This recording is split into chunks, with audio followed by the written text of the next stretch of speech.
ओम शांति। आज मीठे मीठे शिव बाबा ब्रह्माचंद द्वारा कहते हैं, मीठे मीठे बच्चे। बाबा सबसे पहले कहते हैं, बच्चे तुमने मुझे अपना बाप माना है ना। जिसके हम बच्चे हैं उनको सच्चा साहिब भी कहते हैं। इसलिए आजकल तुम बच्चों को साहिबजादे भी कहते हैं।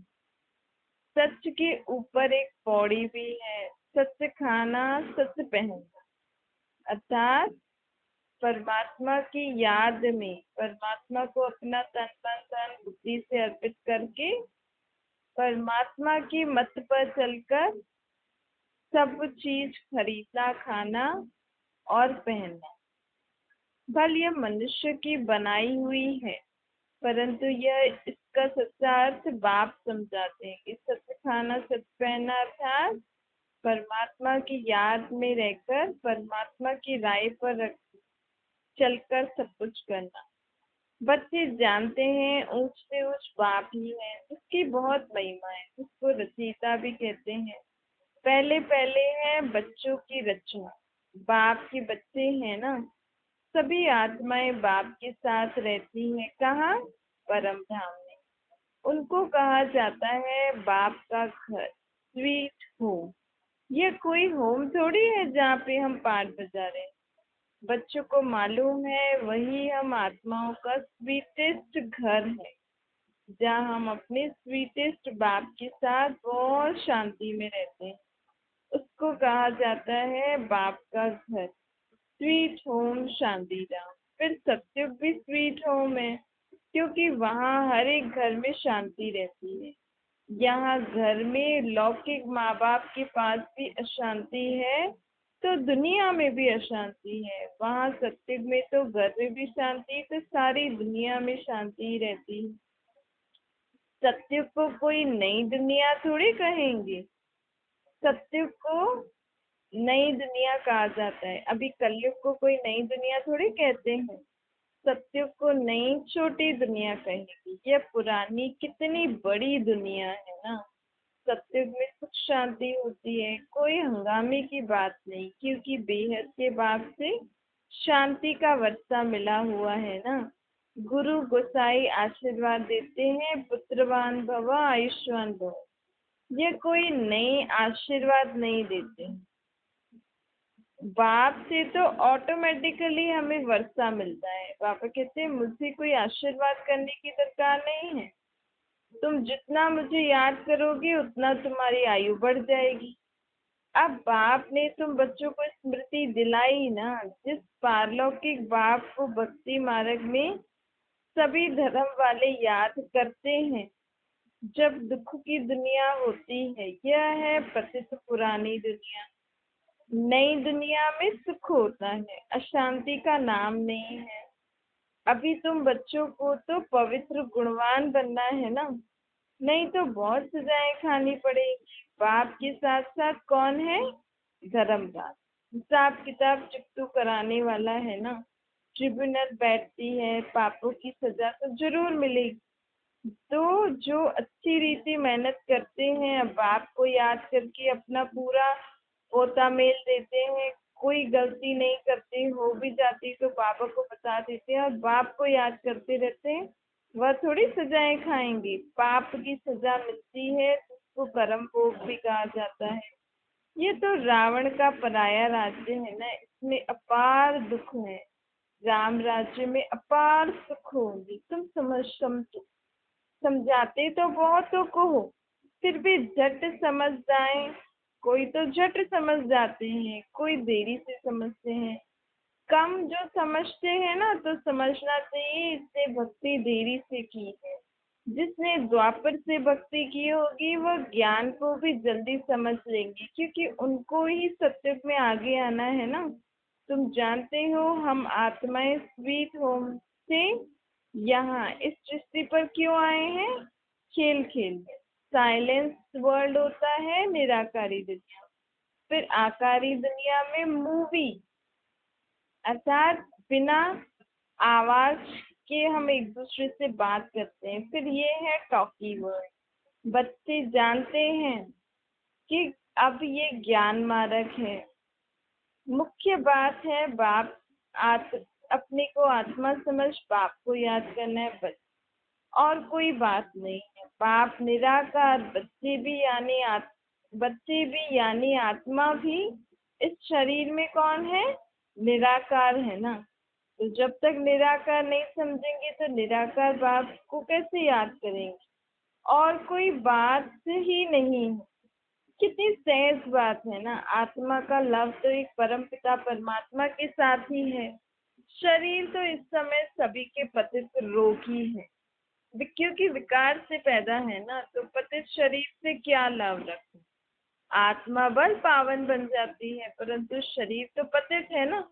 पतित दुनिया में शरीर पावन बनता ही नहीं, क्योंकि शरीर किससे बनता है? तत्व से। तो तत्व इधर पावन थोड़ी है, तत्व भी तो पतित है। आत्मा को तो पावन यहाँ परमात्मा को याद करके बनना है, तब इन पुराने शरीरों का विनाश होगा। आत्मा तो अविनाशी है ना। आत्मा का काम है बेहद के बाप को याद कर अपने आप को पावन बनाना। आत्मा पवित्र है तो फिर शरीर भी पवित्र चाहिए। अब वह तो तब मिलेगा जब तत्व भी पवित्र बन जाए। तो बाबा कहते हैं पहले मैं तुम सब आत्माओं को पावन बनाता हूँ, फिर तुम सभी पावन आत्माओं को घर भेज देता हूँ। फिर तब तक ये सृष्टि और पांच तत्व भी सतो प्रधान बन जाते हैं। जैसे कि हम बच्चों को पहले निला दिला के अच्छी जगह बिठा दिया, फिर घर की सफाई कर दी, ऐसे ही पहले हम सब बच्चों को बाबा अच्छी तरीके से साफ कर देंगे, फिर हम सब परम धाम में बैठ जाएंगे। फिर ये सृष्टि की भी सफाई हो जाएगी, तत्व भी सतो प्रदान हो जाएंगी। सत्युग में हमें नया शरीर मिलेगा। फिर आत्मा बल पावन जाए। आत्मा को एक परमपिता परमात्मा के साथ ही योग लगाना है, बस। इस पतित शरीर को तो टच भी नहीं करना है, मतलब बुरे विचारों से टच नहीं करना है। बाकी खिलाना पिलाने के लिए, तैयार करने के लिए तो टच करना पड़ेगा ना। ये आत्माओं से आत्माओं का बाप परमात्मा कर रहे हैं। समझने की बातें हैं ना ये। सत्युग से लेकर कलयुग अंत तक शरीरों के साथ ही हम लटके हुए थे। अर्थात शरीर में मोह था ना। भल वहाँ आत्मा शरीर दोनों पवित्र थे, वहाँ विकार में जाते नहीं थे ना। इसीलिए हमारा शरीर और आत्मा दोनों पवित्र शुद्ध थे, तंदुरुस्त थे। अब तो शरीर आत्मा विकारी बन गए हैं ना। वल्लभाचारी भी होते हैं दुनिया में, वो किसी को भी टच नहीं करने देते। लेकिन हम तो जानते हैं ना कि उनकी आत्मा तो निर्विकारी है नहीं, और उनका शरीर भी विकारों से पैदा हुआ है। तुम जानते हो उनकी आत्मा कोई निर्विकारी पवित्र थोड़ी होती है। वह एक वल्लभाचारी पंथ हो जाता है, जो अपने को उच्च कुल का समझते, शरीर को भी टच करने नहीं देते। यह नहीं समझते हैं वो लोग कि हम तो विकारी अपवित्र है ना। शरीर भी तो भ्रष्टाचार अर्थात विकारों से पैदा हुआ है ना। ये सब बातें बाप हमें समझाते हैं। कोई ऊंचे ऊंचे नाम रखकर अपने आप को हम पवित्र थोड़ी कह सकते। जब हमारा आत्मा हमारी विकारी है, हमारा शरीर विकार से पैदा है, तो आप कितना भी अपने आप को बोल दो, अपने आप को कितना भी अच्छे अच्छे लक्ष्मी नारायण जैसे ड्रेसअप कर लो, उस रीति महल बना लो, उस तरीके से रहन सहन कर लो, तो भी आप पवित्र तो नहीं कहलाओगे ना। ये बातें बाबा हमें समझाते हैं। आत्मा पावन बनती जाती है, तो फिर शरीर भी बदली करना पड़ता है। पावन शरीर तो ये तब बने जब तब ये पांच तत्व भी पावन बन जाएं। सत्युग में तत्व भी पवित्र होते हैं, तब शरीर भी हमारे पवित्र होते हैं। देवताएं पतित शरीर में पतित धरनी पर पैर नहीं रखते, बल कहते हैं फलानी देवी आई, हम देवी का आह्वान कर रहे हैं, लेकिन शिव निराकार परमात्मा बाप वाच्य ब्रह्मा तन में आकर बाबा हमें बताते हैं कि कभी भी देवी देवताएं इस पतित शरीर पतित धरनी पर उनका पांव नहीं पड़ सकता है। उनकी आत्मा और शरीर दोनों पवित्र पावन होते हैं, इसीलिए वो सत्युग में ही पैर धरते हैं। ये तो सिर्फ हमारी भावना अनुसार भगवान हमें वैसा हमें दे देते हैं, पर ऐसा थोड़ी कहीं लक्ष्मी आई, राम आया, कृष्ण आया, ऐसा कुछ नहीं हो सकता है। जबकि उनको तो पता ही नहीं है कि हमें कोई पुकार भी रहा है, क्योंकि उनकी आत्माएं तो अभी भी पुनर्जन्म लेकर कलयुग में ही है ना। ये तो हमारी मन की भावना कौन पूरी करता है? हमारा बाप। क्योंकि आत्मा की इच्छा को तो कौन सुन सकता है? आत्माओं का बाप तो सुन सकता है ना। हमें अभी तक परमात्मा का यथार्थ परिचय नहीं था। कहते तो थे ना हम कृष्ण भगवान, मतलब भगवान को भी याद करते थे, कृष्ण को भी। समझ नहीं थी, लेकिन बाबा कहते हैं तुम्हारी आत्मा की जो आश होती है वो मैं तुम्हारा बाप ही पूरी करता हूँ। फिर कई बच्चों की जिद होती है कि हमें तो यही खिलौना चाहिए, हमें तो इसी खिलौने से खेलना है, हमें तो यहाँ ही जाना है। तो बाप भी हमारा बाप है ना। अगर हम बच्चे जिद करें मुझे तो कृष्ण के रूप में ही आपको देखना है, मुझे तो इसी देव के या देवी के रूप में देखना है, तो फिर बाबा भी हम बच्चों को उस रूप में दर्शन दे देते हैं। लेकिन देने वाले बाबा ही होते हैं, हमारी आत्माओं का बाप। आत्मा पारलौकिक बाप परमात्मा को याद करती है। एक है शारीरिक बाप, एक है अशरीरी बाप। अशरीरी बाप को याद करते हैं ना। क्यों? क्योंकि उनसे ही आत्मा को सुख का वर्षा मिलता है। तो याद करने बगैर सुख का वर्षा कैसे मिलेगा? वो रह ही नहीं सकती। बस इस समय हम तमो प्रधान हैं, तो भी उस बाप को याद तो करते हैं ना। परंतु यह फिर उल्टी शिक्षा मिलती है कि परमात्मा सर्वव्यापी है। तो सर्वव्यापी कहने से कई लोग तो भगवान से ही दूर हो गए कि भगवान कण कण में है, सिक्कर बिक्कर पे है, सब में है, फिर भी सब लोग इतना गलत क्यों कर रहे हैं? चीजों से हमें दुख क्यों मिल रहा है? तो पाप चढ़ गया ना। हमने सबको बोला कि सर्वव्यापी है, किसी ने उसको ज्यादा डीपली सोचा, भाई सर्वव्यापी है तो मुझे ये मार रहा है, इसमें भी भगवान, और भगवान मुझे मार रहा है, तो भगवान को याद करने से फायदा क्या? तो इस एक बात पे ही मनुष्य मूंझ पड़े। बाबा कहते हैं देखो कितना मूंझे हुए हो ना तुम लोग, कितना अपने आप को और बाप को भूले हो। बाप एक ही मन मना भव मंत्र देते हैं, उनका भी अर्थ तो चाहिए ना। अपने को आत्मा समझो और मुझे निराकार रूप में याद करो, बस यही धुन लगी रहे कि अब तो मुझे आत्मा को पूरा पावन बनना ही है। देवताएं पवित्र थे, अब बाप आकर फिर से ऐसा पवित्र बनाते हैं। सामने एम ऑब्जेक्ट रख दो जो घड़ी घड़ी याद रहे कि हमें बाबा ऐसा बना रहे हैं।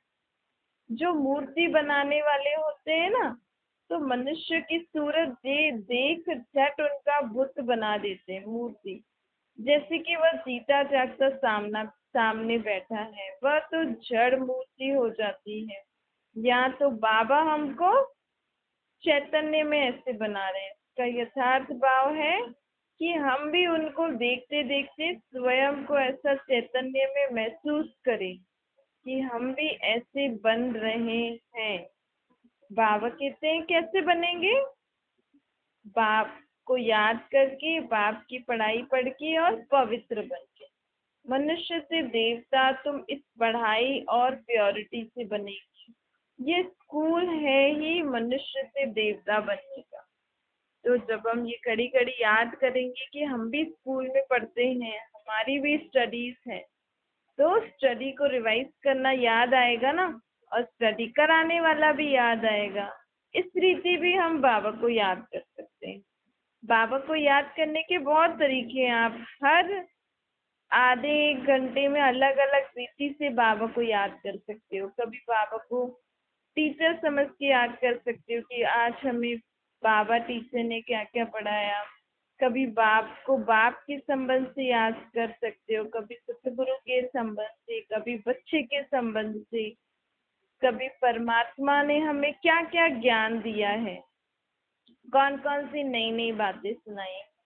कभी परमात्मा को स्थिति याद करो कि वो है शांति का सागर। तो जैसे सूर्य की किरणें आ रही है, ऐसे परमात्मा से शांति की किरणें मेरे ऊपर आ रही है और मैं सारा काम कर रही हूँ। कभी आनंद, प्रेम, शक्तियाँ, गुण, बहुत कभी अलग अलग जो मूल्य में आपको पॉइंट समझ में आ रहा है उसको याद करते करते बाबा को याद करो। ऐसे अगर हम हर घंटे का रात को ही फिक्स कर लेंगे ना, कल हम हर घंटे में बाबा को किस किस रीति से याद करेंगे, तो आपको बहुत मजा आएगा। क्योंकि हम भी स्टूडेंट है ना। देखो, स्टूडेंट भी अगर कोई कठिन पढ़ाई होती है, कोई कठिन चैप्टर होता है, तो उसको इजी करके उसको याद करते हैं। घड़ी घड़ी जगह जगह पे उसके नोट लगा देते हैं कि आता जाता रहूंगा तो उसको देखता रहूं। ऐसे हमें भी कुछ न कुछ युक्ति रचनी चाहिए। जबकि आत्मा को उससे फायदा हो रहा है तो युक्ति रचनी चाहिए ना। तो बाबा कहते हैं अब मैं तुम्हें भी नेचुरल ब्यूटी वाला बनाने आया हूँ। चैतन्य में हम देवी देवताओं जैसा बनेंगे। 5 तत्वों का ये चैतन्य शरीर होगा, लेकिन शुद्ध पवित्र होगा। यह तो जड़ चित्र हैं जो मंदिरों में लगाए हैं। अब बाबा कहते हैं देखो, मनुष्य को तो यह बातें ख्याल में भी नहीं आ सकती। आ सकती है मनुष्य को कि हम इन जैसा बनेंगे। हम जब ज्ञान में नहीं थे तो हम कभी सोच सकते थे? हम तो उनके आगे हाथ जोड़ते थे, उनसे मन्नत मांगते थे। लेकिन बाबा ने कितना सहज रीति बता दिया ना कि ये सतयुग के पहले पहले महाराजा महारानी। अभी जैसे प्रेसिडेंट प्राइम मिनिस्टर गद्दी पे बैठे हैं ना, ऐसे ही सतयुग में लक्ष्मी नारायण गद्दी पे बैठे बैठे हुए थे। हम उनके राज्य में अलग अलग कार्य करते थे। कोई उनके संबंधी थे, कोई उनके प्रजा अर्थात उनको चीजें देने वाले थे, कोई उनके दास दासी थे। तो हमें उनकी फैमिली में, उनके राज्य में क्या बनना है। यहाँ पे भी जैसे अलग अलग स्टेटस वाले लोग हैं, वैसे उस दुनिया में भी वैसे अलग अलग स्टेटस वाले लोग हैं। कहा तो हम उनको भगवान के रूप में पूछते थे, और भगवान की भी कितनी इजी परिभाषा, इजी इंट्रोडक्शन है ना हमें। ये भगवान अर्थात हमारा बाप। और जो देवी देवता जिनको हम पूज रहे हैं, लक्ष्मी नारायण राम सीता, वो सत्य के महाराजा महारानी थे, त्रेता में राम सीता थे। और जो अलग अलग देवियों की हम पूजा करते हैं वो कौन है? शक्तियाँ। अर्थात परमात्मा से आत्मा को जो शक्तियाँ मिलती हैं, वो अलग अलग शक्तियों का रूप हमने बना के रखा है। देखो, सारी स्टोरी खत्म हो गई। लोग बोलते हैं ना ब्रह्मा कुमारी में जाओगे तो पूजा पाठ छोड़ दोगे। क्यों छोड़ते हैं? क्योंकि अभी हमें पता लग गया ना कि आखिर भगवान है कौन। जो भी हम ये मंदिरों में ये पूजा पाठ कर रहे हैं, ऐसे कुछ कर रहे हैं, ये एक्चुअल में इनकी बायोग्राफी क्या है, इनको भी देने वाला कौन है? वो मेरा बाप है। तो क्यों ना मैं अपने बाप को याद करूँ। ये तो सत्युग में महाराजा महारानी, ये भी भगवान को याद करके पढ़े बने हैं। इन्होंने भी भगवान अर्थात परमात्मा से शिक्षा लेकर ऐसे प्राप्त की है। तो मुझे भी तो वो शिक्षा मिल रही है। तो मैं भी क्यों ना है परमात्मा को याद करके और बाबा से शिक्षा आदि लेके अपने अंदर वही शक्तियां भरूं। तो अभी तक तो हम उनसे मांगते थे ना।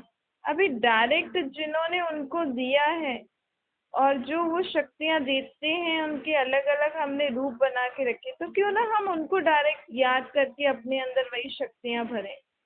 कितना इजी है। अगर बाबा के ज्ञान से हमने पूरी सृष्टि के चारों चक्कर को हम बैठ के अगर समझेंगे तो सेकंड का ज्ञान, और सब चीजें हमें यथार्थ समझ में आ जाएंगी। देखो, जो गुरु नानक देव ने शब्द सिर्फ 2 बोले, जप साहिब तो सुख मिले, और उसके इतने बड़े बड़े पुस्तक आदि बना दिए जो वो पढ़ते हैं। कोई भी दुख होता है तो कहते हैं ये पढ़ लो, तुम्हारा दुख दूर हो जाएगा। लेकिन बाबा हमें क्या कहते हैं? अपने को आत्मा समझो और मुझे याद करो तो तुम्हारे दुख दूर हो जाएंगे। तुम रोज रोज वही पाठ पढ़ोगे अपने दुख दूर करने के लिए, लेकिन उससे हमारी ना आत्मा को ज्ञान समझ में आ रहा है, ना कुछ अंदर प्राप्ति हो रही है। बस उस दिन के लिए, उस घड़ी के लिए हमारे दुख दूर हो रहे हैं, लेकिन आत्मा को जो 21 जन्मों की प्राप्ति हो रही है, अब जो 2 युगों में भगवान को हम याद भी नहीं करेंगे, भगवान इस सृष्टि पर आएंगे भी नहीं, और ना ही उनको कोई याद करने का जरिया होगा। उन 2 युगों में हम क्या करेंगे? उसके लिए तो हमें अभी सोचना पड़ेगा ना। अगर हमें उस दुनिया में आना है तो उसके लिए तो प्राप्ति हमें अभी ही करनी है। घड़ी घड़ी शास्त्र आदि पाठ आदि पढ़ने से हम इतना थोड़ी अपने अंदर जमा कर सकते हैं। उसके लिए सबसे सहज तरीका क्या है? निराकार आत्मा समझ, निराकार परमात्मा को याद करके अपनी आत्मा को भरपूर बनाओ। जहाँ बाबा हमें हर एक चीज प्रैक्टिकल करना सिखाते हैं। जैसे माँ बाप अपने बच्चों को अपने पाँव पे खड़ा करते हैं, वैसे बाप अपने बच्चों को अपने पाँव पे खड़ा कर रहे हैं।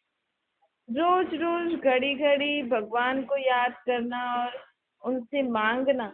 तो बाबा कहते हैं अब तुम एक ही बार अपने आप को लायक बना लो। अगर बच्चे भी घड़ी घड़ी मम्मी पापा को बुलाते रहे, मम्मी पापा, हर हर घंटे हर घड़ी ये कर दो वो कर दो, तो माँ बाप को क्या होगा? फ्रस्ट्रेट होंगे ना कि तुम्हें सिखा दिया ना ऐसा करो, बार बार घड़ी घड़ी क्यों बुला रहे हो। या तो बाबा फ्रस्ट्रेट भी नहीं होते हैं, बाबा तो प्यार से समझाते हैं। परंतु अंत में, जब अंत होगा, जब जाने का समय होगा, उस समय फिर बाबा धर्मराज का रूप दिखाते हैं। उस समय फिर हमें जबरदस्ती हमें लायक बना के फिर ले जाते हैं।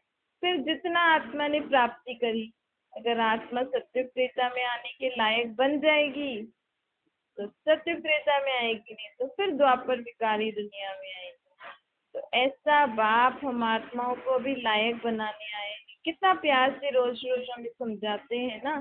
बच्चे, अच्छी रीति पढ़ाई करो, दैवी गुणों की धारणा करो, पवित्र रहो, मुझे याद करो, तो तुम पावन बन जाएंगे, तुम्हारे कैरेक्टर सुधर जाएंगी।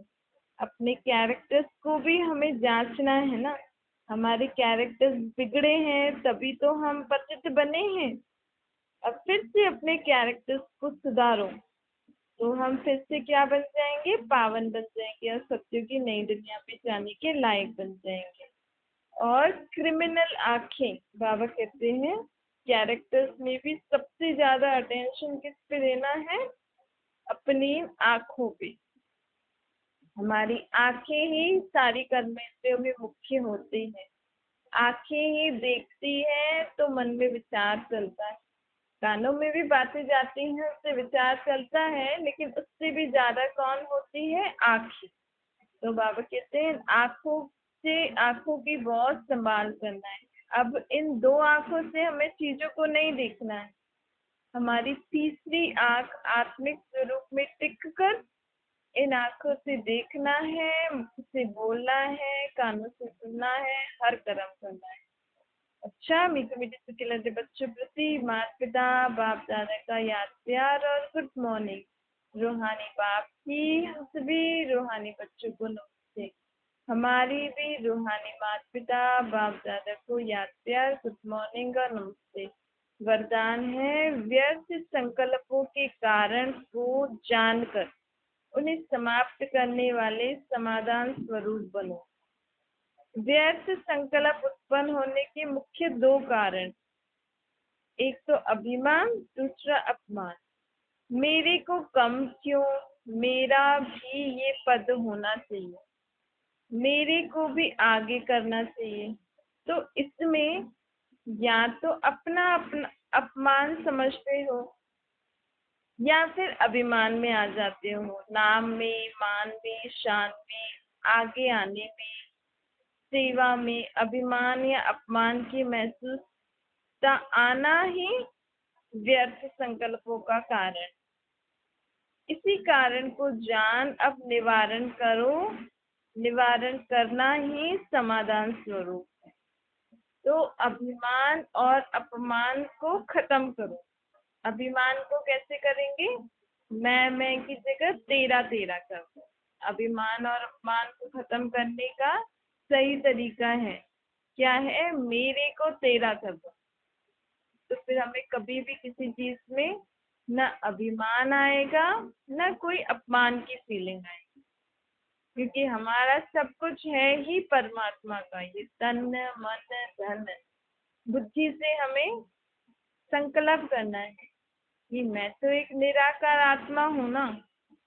अब मेरा ये तन, मेरा मन और धन और जो भी इस तन से संबंधित जो भी वस्तु वैभव संबंधी आदि, वो सब कुछ किसके हैं?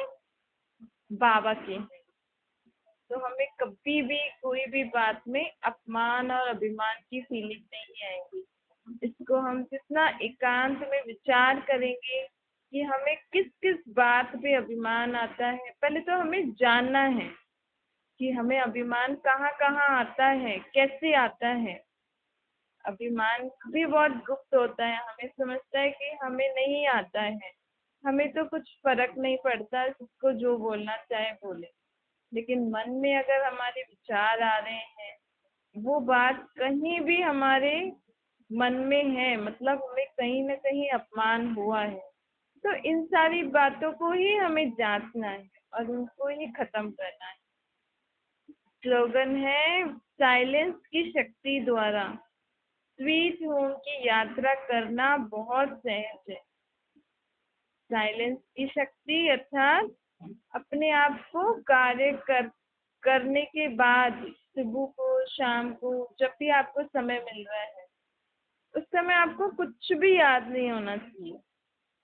वो होती है साइलेंस। साइलेंस सिर्फ मैं आत्मा, मेरा बाप परमात्मा। जब हम इस स्थिति में रहेंगे तो ही हम अपने परम धाम की यात्रा कर सकते हैं। परम धाम अर्थात सृष्टि चक्कर से ऊपर, चांद तारों से ऊपर, फरिश्तों की दुनिया से ऊपर, निराकारी दुनिया। वहां तक अपनी बुद्धि को पहुंचाना है। तो मन और बुद्धि में, मन में सिर्फ एक ही संकल्प हो, मैं आत्मा, मेरा बाप परमात्मा। और बुद्धि में सिर्फ ये चित्र हो कि कैसे आत्मा परमात्मा से मिलन बना रही है, परम धाम में याद कर रही है। अच्छा, ओम शांति।